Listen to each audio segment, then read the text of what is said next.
જય માતાજી। હું પદ્મિની બાવાળા। જે પણ અત્યારે નિવેદન આવ્યું છે આપણે જયરાજભાઈનું કે અહીંયાથી અંત છે, તો જયરાજભાઈ આપણે અંત નથી। આપ ક્ષત્રિય સમાજના દીકરા છો, અમે ક્ષત્રિય સમાજના બહેનો છીએ, તો આપને થોડોક તો વિચાર કરવો જોઈએ ભાઈ કે આપણે એકલા આપ ડિસિઝન નથી લઈ શકતા। અને હું રાજકીય લેવલે મોદી સાહેબને પણ હું પૂછવા માગું છું કે રૂપાલાભાઈ વિરુદ્ધ 10 ફરિયાદો થઈ છે, માનહાનિના દાવા થયા છે, તો એને અરેસ્ટ કેમ નહીં?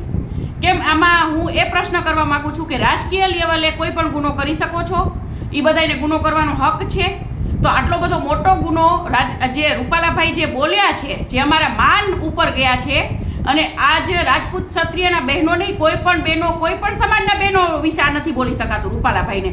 તો રૂપાલાભાઈએ શું એવું સારું કામ કર્યું છે?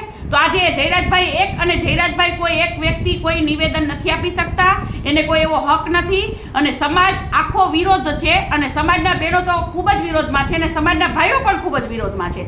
તો અમે આ જયરાજભાઈનું નિવેદન નહીં ચલાવી લઈએ, અને માફી તો આપવાની જ નથી। માફી તો રૂપાલાભાઈ 5 નહીં 500 વખત માફી ને તો પણ એને માફ નથી।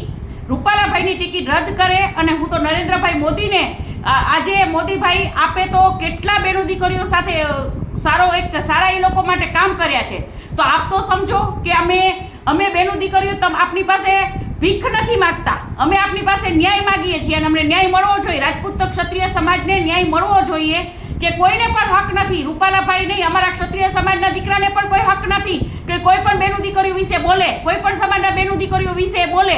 તો રૂપાલાભાઈએ શું આ સારું કામ કર્યું છે? આટલા મોટા હોદ્દા ઉપર આજે એમને ભાજપ પાર્ટીનું નામ બદનામ કર્યું છે કે ભાજપ પાર્ટીમાં જો આવાને ટિકિટો દેશો ને તો કાલ સવારે ભાજપ પાર્ટીનું ખૂબ ખરાબ લાગશે।